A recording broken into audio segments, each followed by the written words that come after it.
Commander Zekathara had seen war across 17 star systems.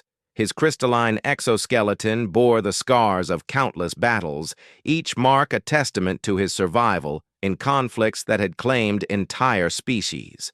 As a member of the Veltar warrior caste, he had been bred for combat, genetically engineered for tactical brilliance and physical prowess.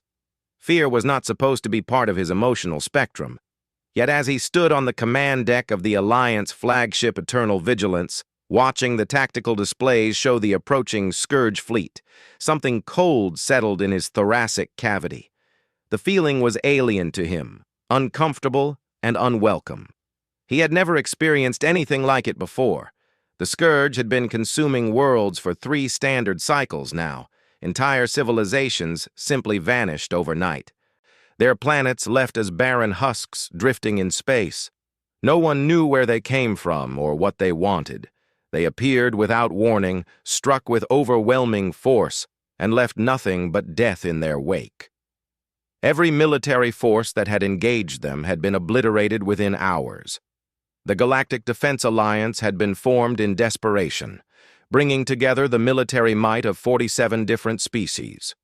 The Veltar provided tactical expertise, the Corvin brought their massive dreadnoughts, the Zephyrians contributed their lightning-fast fighters, and dozens of other races added their unique strengths to the coalition. Then there were the humans. Zekathara had been skeptical when the Terra delegation arrived at the Alliance headquarters 3 months ago. The humans were a young species, having only achieved faster-than-light travel within the last century. Their technology was primitive by galactic standards, their ships crude and bulky compared to the sleek vessels of more advanced civilizations. They had no energy shields, no plasma weapons, no quantum drives. Their idea of advanced warfare was still launching metal projectiles at high velocity.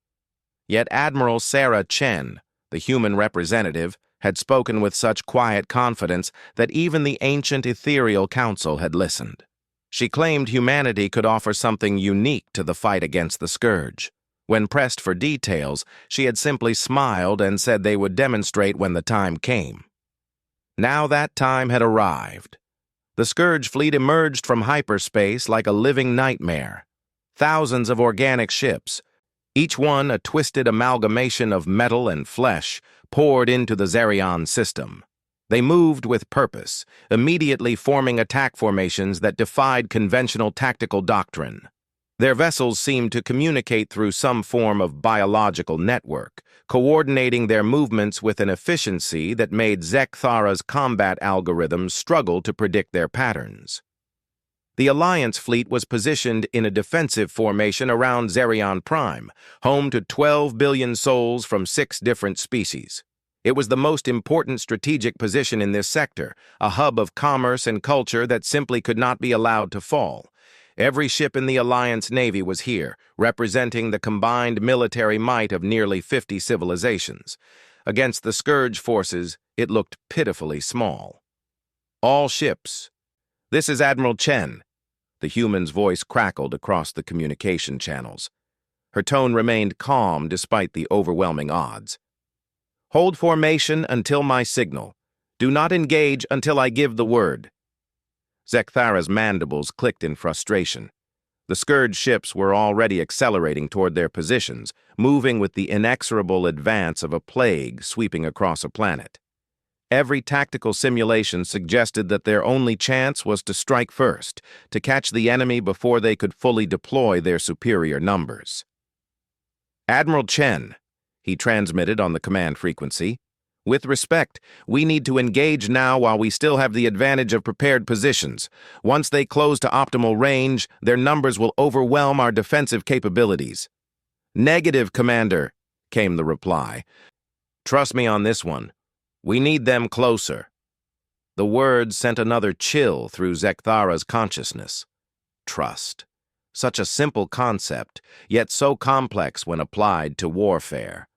In his experience, battles were won through superior firepower, tactical brilliance, and technological advantage. The humans had none of these things. Their ships were primitive, their numbers small, and their battle doctrine seemed to consist primarily of charging directly at the enemy while shouting incomprehensible battle cries. Yet there was something in Admiral Chen's voice, a certainty that spoke of hidden knowledge. The humans had been studying the previous Scourge attacks, analyzing every scrap of data from the battles that had preceded this moment. Perhaps they had discovered something that the rest of the Alliance had missed. The Scourge fleet continued its approach, spreading out in a complex pattern that maximized their overlapping fields of fire while minimizing the effectiveness of the Alliance's concentrated defense. Zekathara's tactical displays painted the enemy formations in angry red, calculating probability matrices that grew more unfavorable with each passing moment. 60,000 kilometers, 50,000, 40,000. All ships, maintain formation. Admiral Chen's voice remained steady. Wait for my signal. 30,000 kilometers. The Scourge ships were now well within optimal firing range for most of the Alliance weapons. Some of the more aggressive species were growing restless, their ship captains requesting permission to open fire. The tension across the fleet was palpable. A collective held breath as thousands of warriors waited for the order to attack. 20,000 kilometers. The enemy ships were close enough now that individual details could be made out on the long-range sensors. Each Scourge vessel was unique, a grotesque fusion of biotechnology and machinery that defied easy classification. Some resembled massive insects with metallic carapaces, others looked like diseased organs sprouting weapon arrays, and still others defied description entirely. "Admiral," Zekathara transmitted urgently, "if we wait much longer, they'll be able to use their short-range weapons. Our losses will be catastrophic." "I know," came the human's reply. "Just a little longer." 10,000 kilometers. The Scourge ships began altering their formation, shifting into what Zekathara recognized as an attack pattern. Energy signatures spiked across their fleet as weapon systems powered up. In moments, they would open fire, and the Alliance defensive line would be caught in a crossfire that would tear them apart. "Now," Admiral Chen said quietly. The word was barely a whisper across the communication channels, yet it triggered a transformation that Zekathara would remember for the rest of his life. The human ships, which had been hanging back in seemingly random positions throughout the Alliance formation, suddenly came alive. Their crude-looking hulls split open to reveal weapons systems that no one in the Alliance had ever seen before. Massive railguns emerged from hidden compartments, their magnetic coils already spinning up to incredible velocities. Missile pods deployed from seemingly empty sections of hull, each one containing dozens of warheads. But it wasn't just the weapons that caught Zekathara's attention. It was the way the humans deployed them. Every other species in the Alliance operated under standard tactical doctrine. Ships maintained formation, concentrated fire on priority targets, and preserved their vessels through coordinated defensive maneuvers. It was logical, efficient, and mathematically sound. The humans did none of these things. Instead, their ships broke formation and scattered like startled prey animals, each vessel heading in a different direction at maximum acceleration. To Zekathara's tactical mind, it looked like complete chaos, a breakdown of military discipline that would result in the piecemeal destruction of the entire human contingent. Then the first human ship reached the Scourge formation. The destroyer Indomitable dove straight into the heart of the enemy fleet, its hull blazing with weapon fire from every available mounting point. Railgun rounds tore through Scourge armor like tissue paper, while clouds of missiles overwhelmed the aliens' point defense systems. The ship twisted and rolled through 3 dimensions, its pilot apparently treating the laws of physics as mere suggestions as it danced between enemy fire. It should have been destroyed in seconds. Instead, it carved a path of destruction through the Scourge formation that left a dozen enemy ships either destroyed or crippled. Then, the Indomitable exploded. The detonation was unlike anything Zekathara had ever seen. Instead of the clean energy release of a typical ship's destruction, this was something far more violent. The human vessel's reactor didn't just overload, it was deliberately triggered to create a devastating explosion that caught 3 more Scourge ships in its blast radius. Before Zekthara could process what had happened, another human ship reached the enemy formation.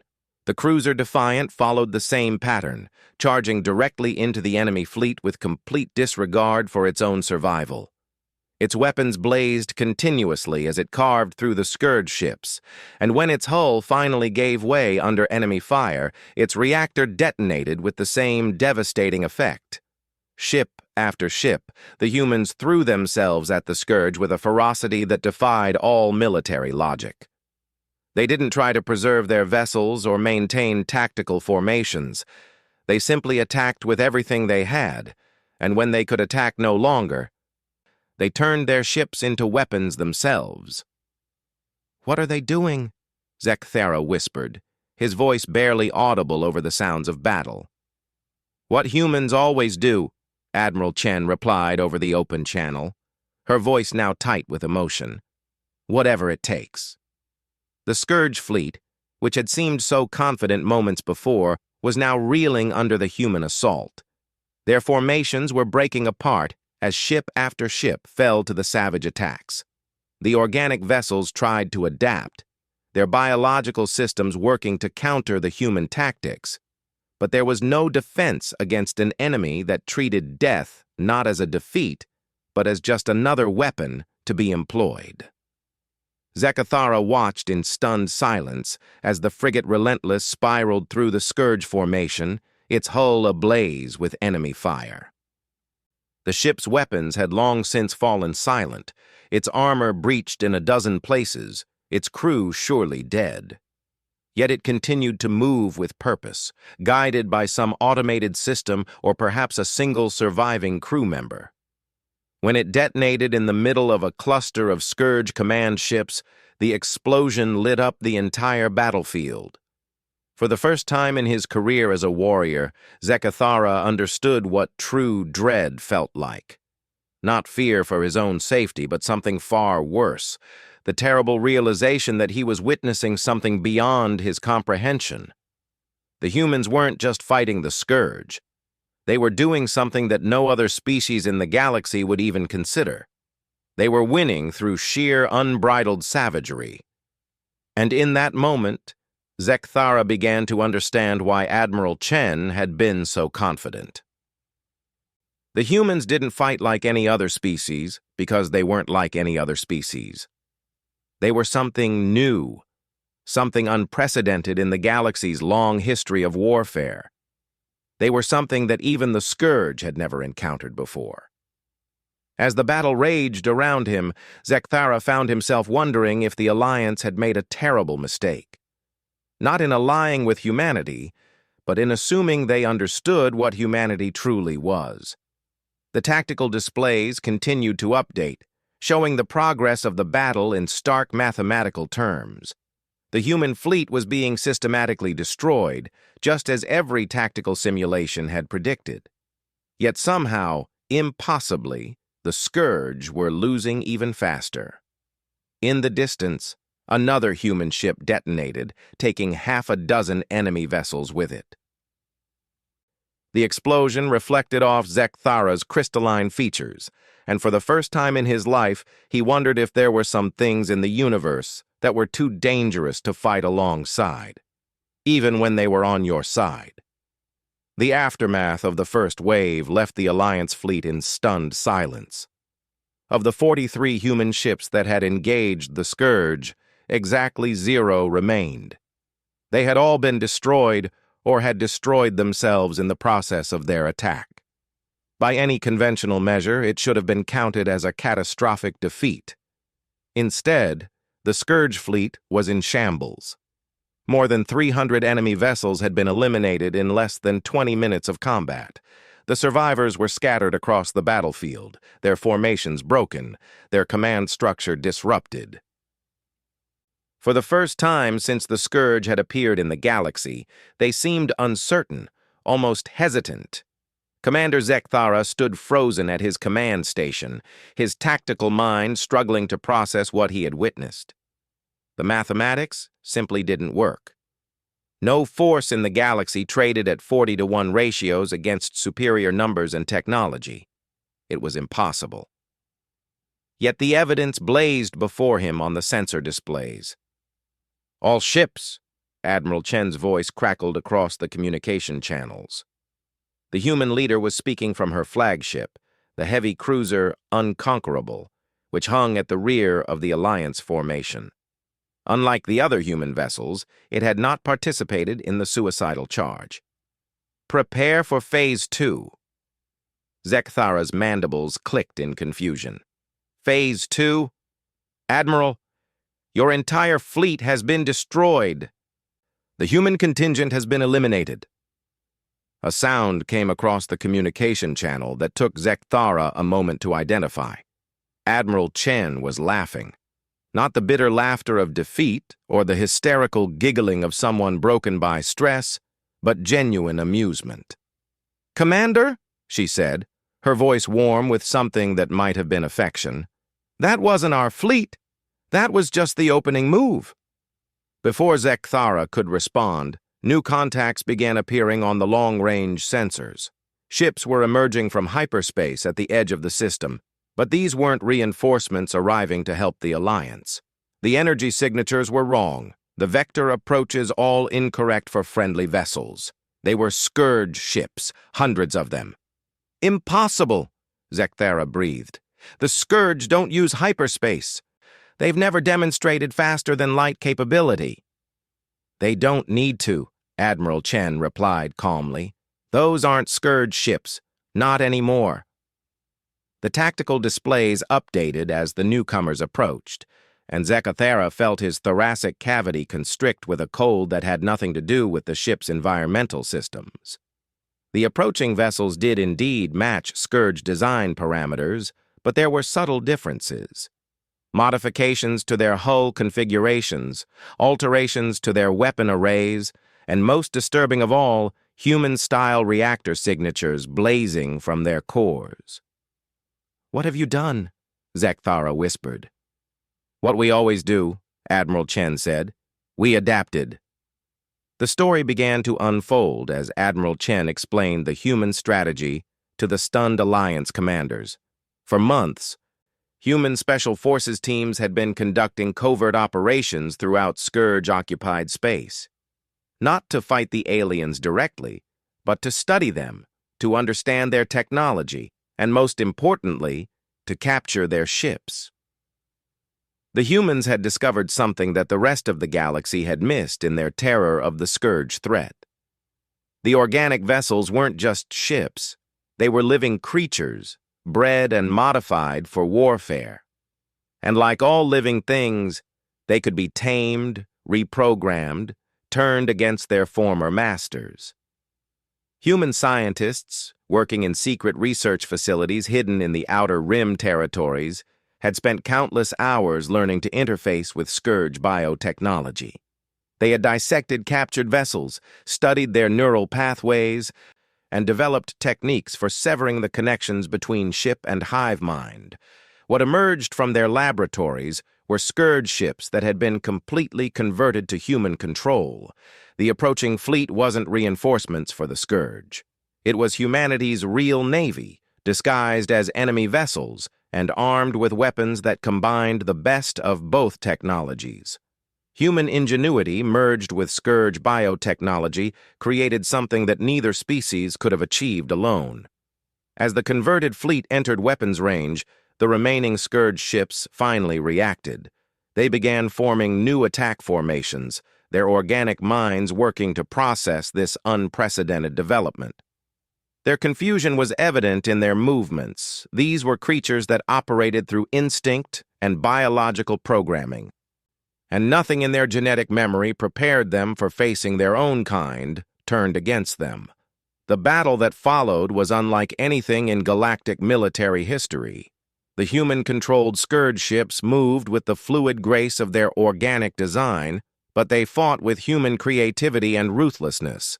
They used Scourge weapons in ways that the original designers had never intended, exploiting weaknesses in the aliens' defensive systems that only humanity's perspective could reveal.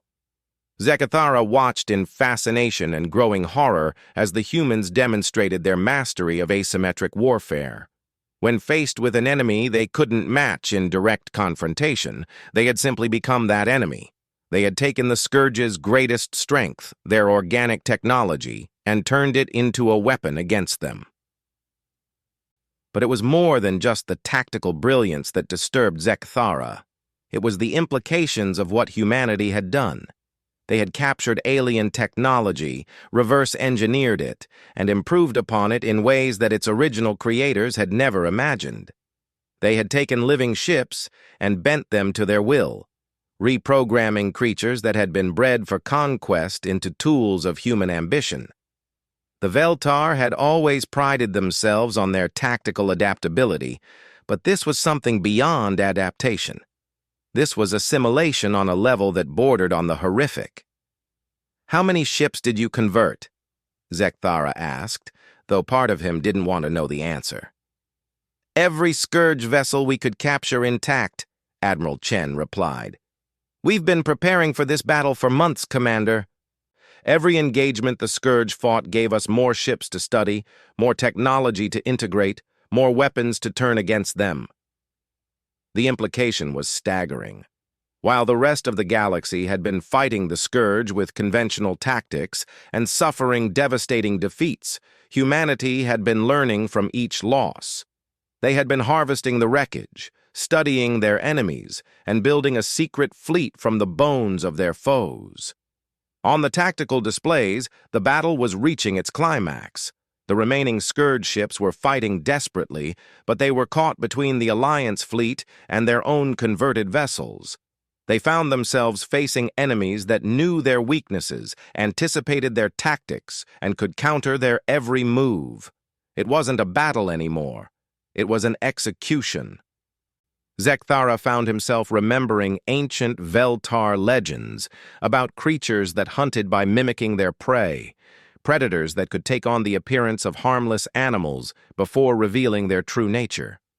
He had always dismissed such stories as primitive superstitions, remnants of his species' pre-spaceflight mythology. Now, he wasn't so sure. "Admiral," he transmitted, his voice carefully controlled, "what happens after this battle is won?" "We hunt down every remaining Scourge ship in the galaxy," Admiral Chen replied without hesitation. "We study their technology, we integrate what's useful, and we make sure this threat never emerges again." "And then?" The pause that followed stretched long enough that Zechariah began to wonder if Admiral Chen was going to answer at all. When she finally spoke, her voice had taken on a different quality, something cold and distant that made Zechariah's combat instincts scream warnings. "Then we make sure no other threat like this can ever emerge either." The final Scourge ship exploded in a brilliant flash of organic plasma, its death throes lighting up the battlefield. The converted vessels immediately began forming new formations, moving with the efficient precision that marked human military doctrine. They weren't celebrating their victory or conducting damage assessments. They were already positioning themselves for whatever came next. Admiral Chen's flagship began transmitting new orders to the Alliance fleet, coordinating the cleanup operations and establishing patrol patterns throughout the system.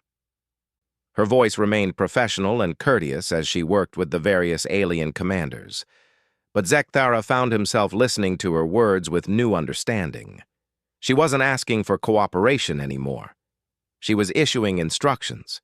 The humans had just demonstrated their ability to assimilate and improve upon any technology they encountered. They had shown that they could take the weapons of their enemies and turn them into tools of conquest. Most importantly, they had proven that they viewed any threat to their survival as something to be not just defeated, but completely absorbed and reprocessed into their own capabilities.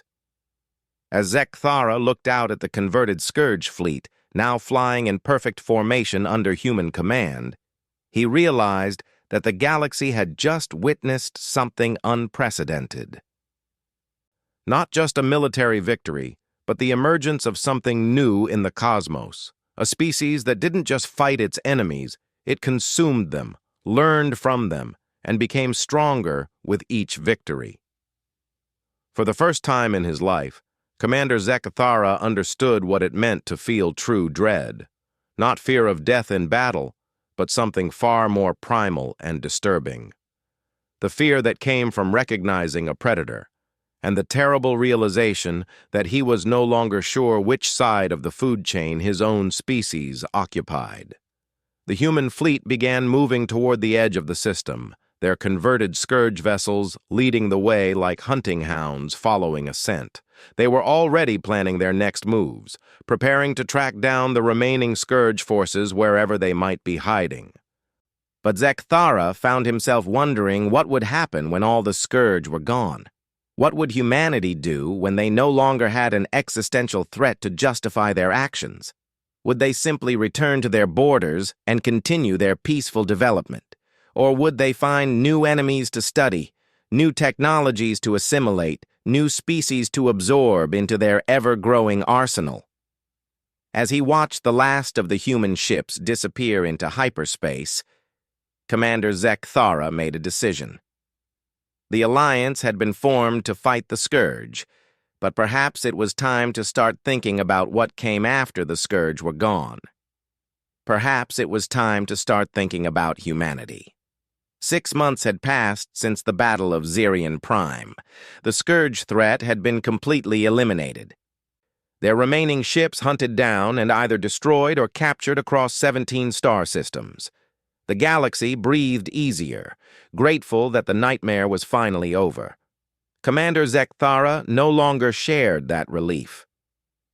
He stood in the observation deck of the Alliance station Harmony's Edge, watching the steady stream of human ships that passed through the system. Officially, they were conducting routine patrols and maintaining security in the recently liberated territories. Unofficially, Zekathara had been keeping careful records of their movements, and the pattern that emerged filled him with a growing sense of unease. The human fleet had grown. It wasn't just the captured scourge vessels, though those continued to operate under human control with disturbing efficiency. New ships were appearing in their formations, designs that combined human engineering with technologies from across the Alliance. Veltar tactical computers merged with Corvin defensive systems. Zephyrian speed drives integrated with ethereal energy weapons. Each vessel was a testament to humanity's ability to take the best aspects of every species they encountered and forge them into something greater than the sum of its parts. "Commander," a familiar voice said behind him. Zekathara turned to see Admiral Chen approaching, her expression as calm and controlled as ever. She had arrived on the station that morning for what she described as a routine diplomatic meeting, but Zekathara suspected there was nothing routine about her presence here. "Admiral," he replied, inclining his head in the respectful gesture his species reserved for worthy opponents. "I trust your inspection of the outer territories is proceeding well?" Admiral Chen moved to stand beside him at the observation window, her gaze following his to the parade of human vessels beyond. "Very well, thank you. We've made remarkable progress in integrating the various systems the Scourge left behind. Amazing what you can accomplish when you have the right technology." The words were spoken casually, but Zekathara caught the underlying meaning. The Scourge hadn't just left behind empty worlds and debris fields. They had left behind infrastructure, communication networks, and most importantly, detailed information about every species they had conquered before reaching Alliance space. Humanity now had complete tactical profiles of 47 different alien civilizations, including detailed analyses of their military capabilities, industrial capacity, and social structures. Information that had been gathered by an enemy specifically for the purpose of conquest. "I've been reviewing the reports from your deep space operations," Zekathara said carefully. "Your people have been quite thorough in their exploration of former Scourge territory." "We believe in being comprehensive," Admiral Chen replied. "The Scourge were a sophisticated enemy. They left behind a lot of valuable intelligence. It would be irresponsible not to study it." Another ship passed by the observation window, this one clearly of human design, but incorporating energy systems that Zekthara recognized as ethereal in origin. The ethereals were among the most advanced species in the galaxy, their technology centuries ahead of anyone else's. How had humanity gained access to their systems? "Admiral," Zekthara said slowly, "the ethereal collective has been remarkably generous in sharing their advanced technologies with Earth's research divisions." Admiral Chen's smile was slight but genuine. "The ethereals are very forward-thinking. They understand the value of cooperation in these uncertain times. After all, who knows what other threats might emerge from unexplored space? It only makes sense to pool our resources and knowledge." The chill that ran through Zekthara's thoracic cavity had nothing to do with the station's environmental systems. He was beginning to understand how humanity operated on a strategic level. They didn't conquer through force of arms alone. They conquered through necessity, by making themselves indispensable to the very survival of the species they absorbed. The Alliance had been formed to fight the Scourge, with humanity as its newest and seemingly weakest member. Now, 6 months later, human technology formed the backbone of the Alliance's communication networks. Human ships patrolled the majority of known space. Human scientists worked in research facilities on every major world, always eager to collaborate and share knowledge, and everyone was grateful for their help. "You know," Admiral Chen said conversationally, "we've been thinking about the future of the Alliance.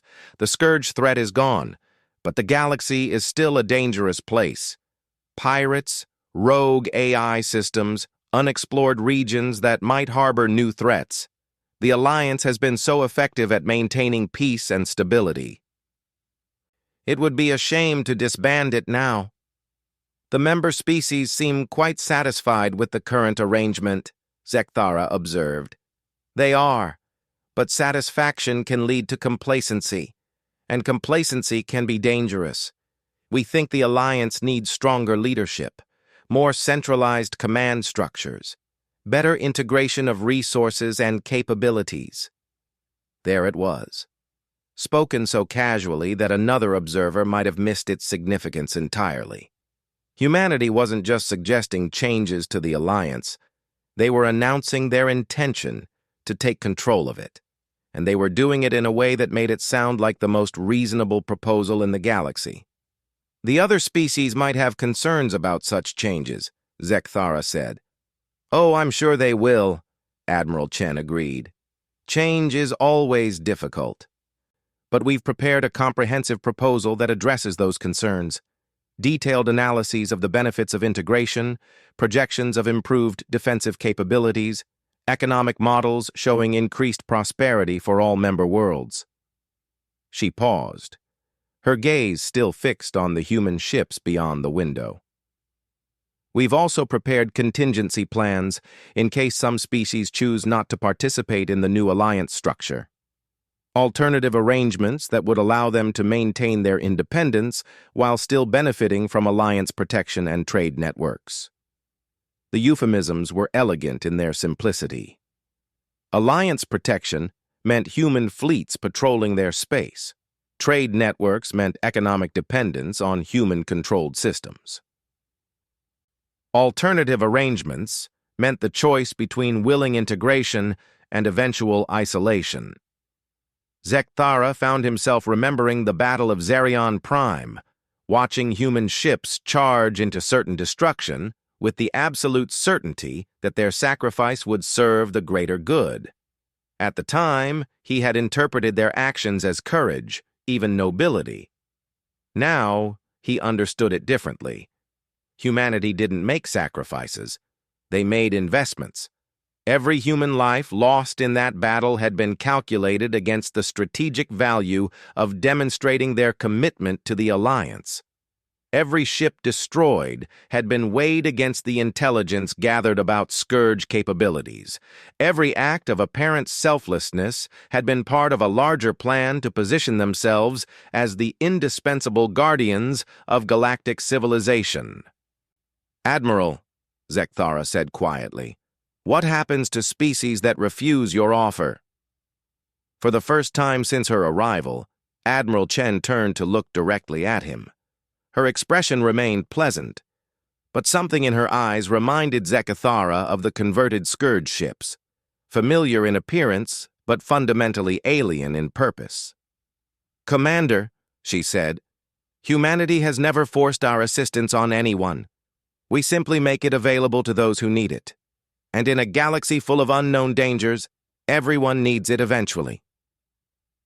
A new ship was approaching the station, larger than the others and clearly of human manufacture. As it drew closer, Zechithara could see the modifications that had been made to its basic design. Weapon systems from 6 different species, integrated into a configuration that maximized their effectiveness while minimizing their weaknesses. It was a masterpiece of military engineering, representing the combined knowledge of dozens of civilizations. It was also a demonstration. "That's our new flagship," Admiral Chen said proudly. "The inevitable. She's the first of her class, but not the last. We're planning a whole series of vessels based on her design, enough to ensure the Alliance can respond to any threat that might emerge." The name wasn't chosen by accident. Nothing humanity did was ever accidental. "How many ships are you planning to build?" Zechithara asked. "As many as necessary," Admiral Chen replied. "The galaxy is a big place, and we take our responsibilities seriously." Responsibilities. Not ambitions or goals, but responsibilities. Humanity had positioned themselves as the protectors of galactic civilization, the guardians against threats that might never materialize but could always be imagined. It was a role that justified any action, any expansion, any absorption of alien technologies and capabilities. Zechithara understood now why he had felt such dread during the battle against the Scourge. It wasn't fear of death or defeat that had chilled him.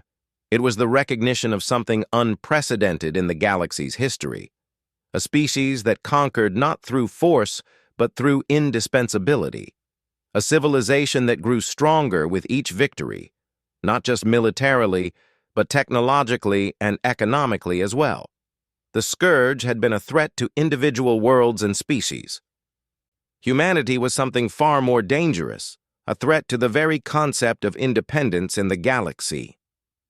"Admiral," Zechithara said, "I've been thinking about retiring from active duty, perhaps returning to my homeworld to pursue academic interests."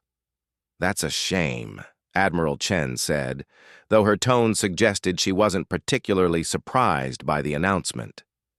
"You've been such a valuable member of the Alliance command structure, but I understand the appeal of academic life. The pursuit of knowledge can be very rewarding." She paused, watching as another human ship glided past the observation window. "Of course, academic research often requires resources that can be difficult to obtain independently: funding, equipment, access to advanced databases and computational systems. The Alliance has been very supportive of scientific research.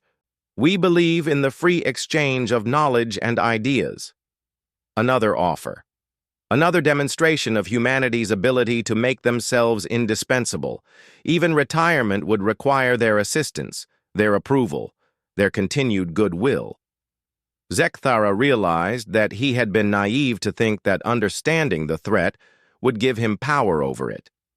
Humanity's strength didn't come from secrecy or deception. It came from the simple fact that they had made themselves necessary to the survival and prosperity of every other species in the galaxy. The dread he felt wasn't fear of what humans might do. It was the terrible certainty of what they had already done. The galaxy had gained a protector, a guardian against threats both real and imagined. In the process, it had lost something that most species didn't even realize was gone until it was too late. It had lost the ability to say no. As Admiral Chen prepared to leave for her next meeting, she turned back to Zechithara one final time. "Commander, I want you to know that humanity values our relationship with the Veltar. Your species has contributed so much to the Alliance. Your tactical expertise, your military traditions, your unique perspective on strategic planning. We'd hate to see any of that lost. The words were spoken with genuine warmth, but they carried an underlying message that Zekthara heard clearly. The Veltar were valuable to humanity. Their knowledge and capabilities would be preserved and integrated into the human sphere of influence. Their independence, however, was not part of that preservation. After Admiral Chen left, Zekthara remained at the observation window, watching the parade of human ships that continued to pass through the system. Each vessel was a testament to humanity's growing power, their expanding capabilities, their inexorable spread throughout the galaxy. For the first time in his life, Commander Zekthara understood what it meant to witness the birth of an empire. Not one built through conquest and subjugation, but through a far more sophisticated process of integration and assimilation. An empire that grew stronger with each species that joined it, each technology that was absorbed, each world that accepted its protection. An empire that its subjects would defend willingly, even eagerly, because they had been convinced that their survival depended on it. In the distance, the human flagship Inevitable continued on its patrol route, its hybrid weapon systems gleaming in the light of distant stars. It was beautiful in its way, a perfect fusion of the galaxy's greatest technological achievements. It was also a promise that humanity would always be there when they were needed, a promise that they would protect the galaxy from any threat that might emerge, a promise that they would never stop growing, learning, and adapting to meet whatever challenges the universe might present. And promises, Zekthara had learned, were the most binding chains of all.